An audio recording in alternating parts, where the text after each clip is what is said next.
அந்த கல்லுக்கு கீழே தங்கம் இருக்கும், இல்லாட்டி வெள்ளி இருக்கும். ஏன்? அல்லாவுக்காக கொடுத்த வியாபாரி அவர். அல்லாவை பயந்து வாழ்ந்த வியாபாரி. தபூக்குடைய யுத்தம், தபூக்குடைய யுத்தத்துக்கு பேரே ஜெய்ஷுல் உஸ்ரா, வறுமை படை.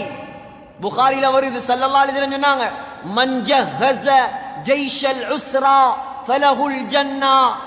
யார் இந்த வறுமை படையை, இந்த தபூக் படையை தயார்படுத்துகிறாரோ, உதவி செய்கிறாரோ, அவருக்கு அல்லாஹ் சொர்க்கத்தை கொடுப்பான். அப்துர் ரஹ்மான் இப்னு அவுஃப் ரலியல்லாஹு அன்ஹு சகோதரர்களே 200 ஊக்கியா தங்கம் கொண்டு வந்தார். 200 ஊக்கியா.